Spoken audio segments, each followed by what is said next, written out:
Hello guys, welcome back to the Telecom Talk Show. Today we have Mr. Vivek Raina with us. Vivek is the CEO and co-founder of Excitel, one of the fastest growing ISPs in India. Vivek, congratulations for that. You guys have expanded into multiple cities since the last time we had a conversation. Vivek, the pandemic must have been a boost for you, right? In terms of business, the trend must have changed a lot. I mean, what is sort of now since that phase is gone and the markets have reopened, what is the new trend that you are looking for in the Indian market? Thank you, Tanay, for having me again. And yes, pandemic did change the course of business to a great extent. It's not just about the sales boost that we got with pandemic. What actually happened was that before pandemic, every sale of wireline broadband used to be a concept sale. You had to go to customer and make him understand why wireline. Why is it better than a mobile broadband? Why can't I do stuff with my mobile broadband? Why do I need to get a wire inside my house and spoil my house and so on and so forth? So every sale was a concept sale. You have to make customer understand why broadband, why wireline broadband. But after COVID or during the time of COVID, they understood that without wireline broadband, they cannot do what they are supposed to do during COVID. That is work from home, study from home, OTT, binge watching OTT, and video conferencing. It cannot be done simultaneously by mobile broadband. Mobile broadband is great when on the go, but inside a home, for home use, you need a real fiber broadband. And so obviously COVID did give us a boost. And more than the boost, it made clear to Indian masses in general, public in general, that wireline broadband is a utility, basic utility service. Like you have gas, electricity, water connection, you need to have a wireline broadband connection and preferably fiber broadband connection in your household. And yes, post-COVID, obviously that boost didn't remain there, but this know-how that customers got from it still remained there. So obviously, we don't have same numbers as COVID. The productivity levels of our people, on the sales people, is not the same, but it has not gone back to pre-COVID days also. So there is still some effect, and that effect primarily is because customer is now more educated. They understand why wireline and what is the need wireline, and that's one thing. And at the same time, as you rightly said, we have been going to multiple cities. We have been expanding. We, in the midst, also raised another round of funding of around 100 crores, and we are deploying that money right now. We have opened Bombay. We have re-energized South operations, and we are still scouting for multiple cities in North. Almost all cities of UP are now covered. All top cities of UP are covered. So yeah, so all that keeping in perspective, COVID was a positive thing for us in terms of on knowledge or education that broadband customer got about the use and efficacy of wireline broadband. So Vivek, how many customers do you have right now, and what is sort of the growth rate you are expecting in the near future? As of now, we have around 7.5 lakh customers. And by the end of this year, we promised it to investors and we have promised it to ourselves. We need to reach 1 million mark. Okay, so that is great, Vivek. Now you're dealing with a huge number of customers, of course, and the number is only going to rise from here. So what is sort of the solution that you guys have implemented to solve customer problems? Because the more customers means more problems. So how are you doing that? Yeah, so fundamental shift that came into our thinking and the way we deliver was complete switch to FTTH, fiber to home. Around 3 years back, we thought that legacy or copper is no longer sustainable. Copper cannot withstand the speeds that we want to give customers. And also the fault rate of copper is many times higher than fiber. And also with fiber, in our kind of environment, in Indian cities specifically, and the areas that we cover, we usually cover those part of cities wherein 70-80% of Indian users live. You know that, basically Bharat part of India, wherein which are not structured, planned colonies. That's our forte. That's where we dominate. And in those parts, it's very difficult to take copper and take electricity along with it and so on and so forth.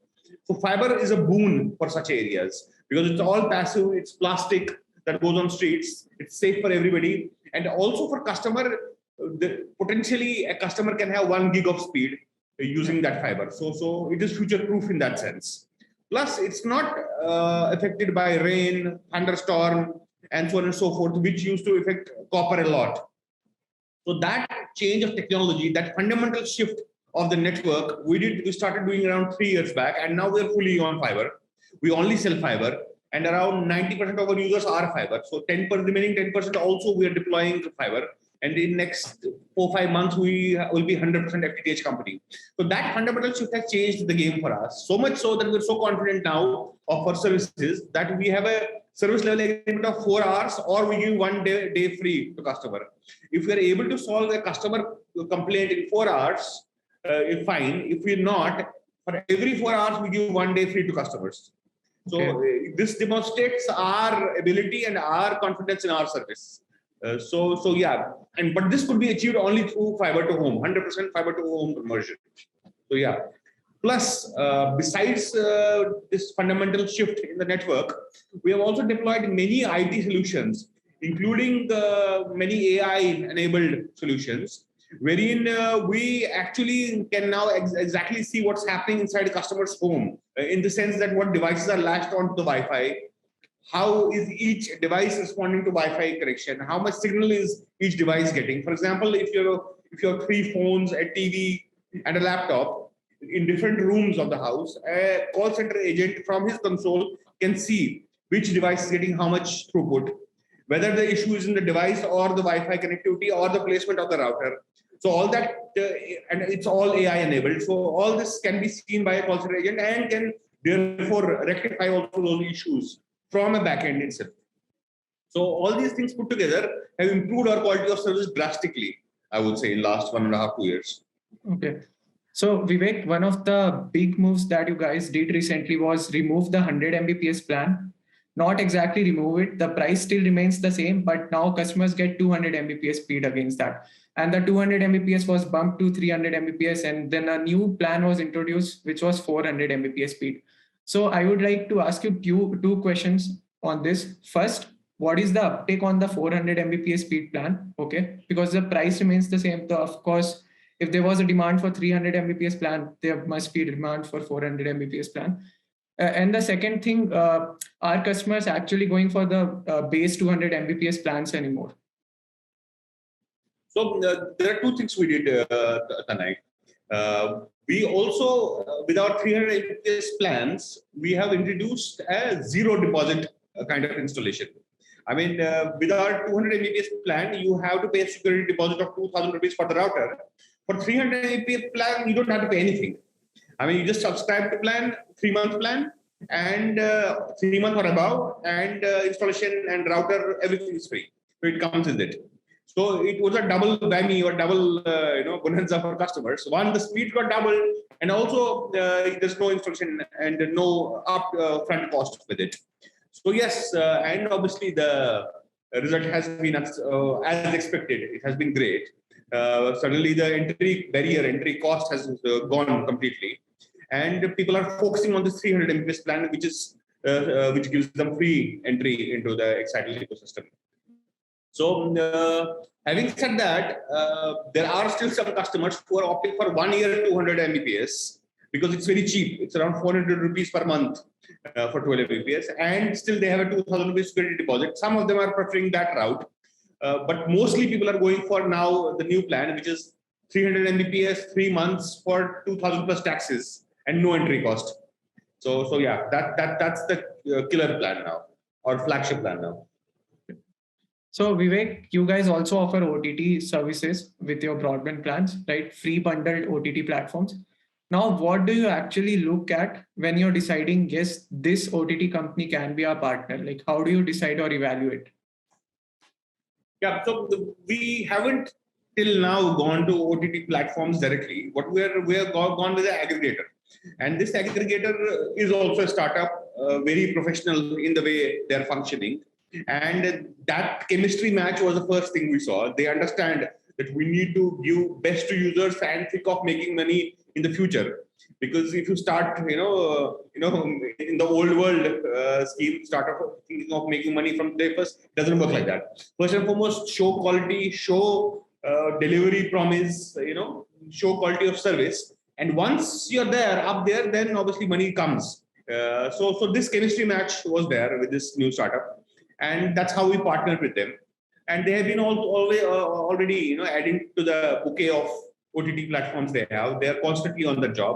And also, it's quite, as you said, it's quite efficient in terms of the money customer has to pay compared to if they go and shop for each OTT separately.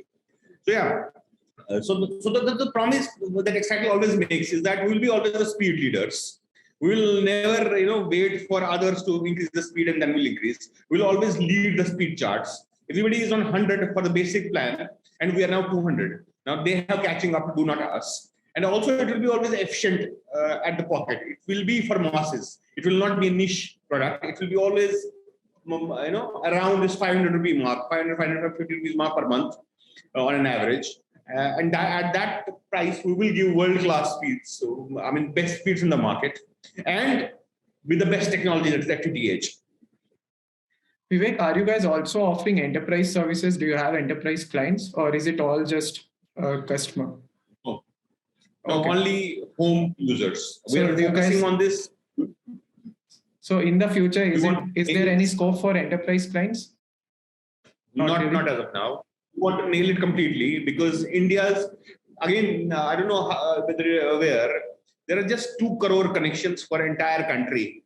Right. Just 2 crore wireline connections. That means only 2 crore households in the country are connected to wireline broadband. A country of 130 crore, 140 crore people, let's say 35 crore households, of which, let's say, even 15 crore are the ones who are in city and can afford broadband. Of that 15 crore, also we are just in 2 crore households. So it's 6 times growth that this market can have, and in next 2-3 years.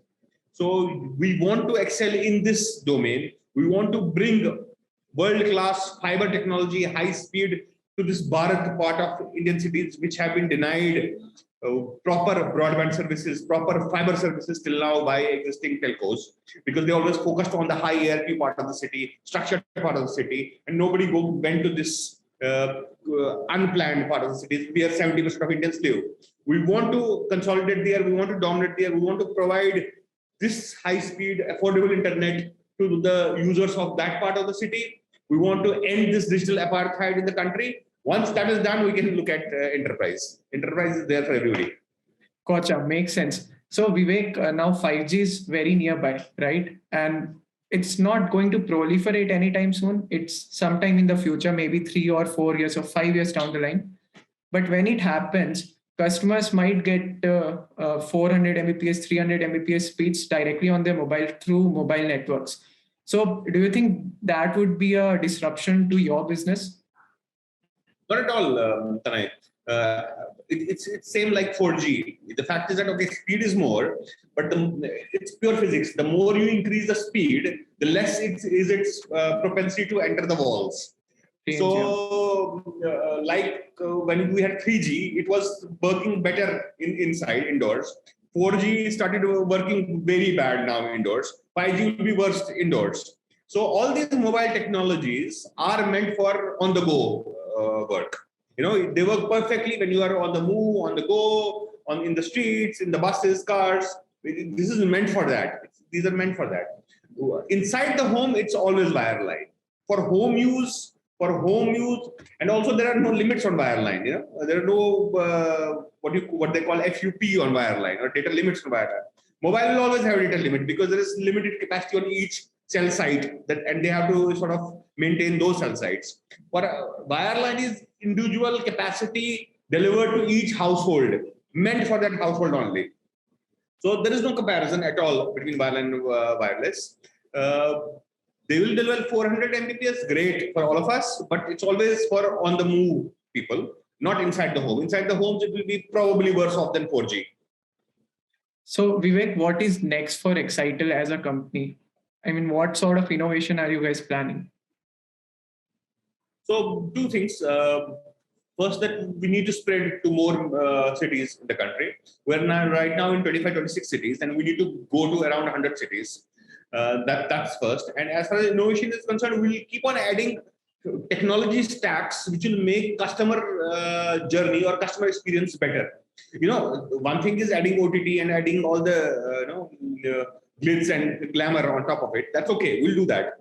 But more importantly, we want to ensure high quality of service. We want to make our name as the best quality internet in this country. And we are committed to do that. For that, all the technology that is needed, all the human resource training that is needed, we are committed to do that. We want to have best quality of service among all telcos or all ISPs in the country, and all the innovation, most of the innovation rather, would be focused on that. How to automatically resolve issues of the customer before customer knowing it. How to judge which part of networks are failing regularly and proactively rectifying them. So proactive rectification of issues, proactive resolution of issues is where most of the investment on technology front will go. Okay, so Vivek, that will be all from my side. I would like to thank you for your time. I hope we can do more such conversations in the future. It was a great one. Thank you. Always welcome, Tanay. It's a pleasure talking to you again. Thank you.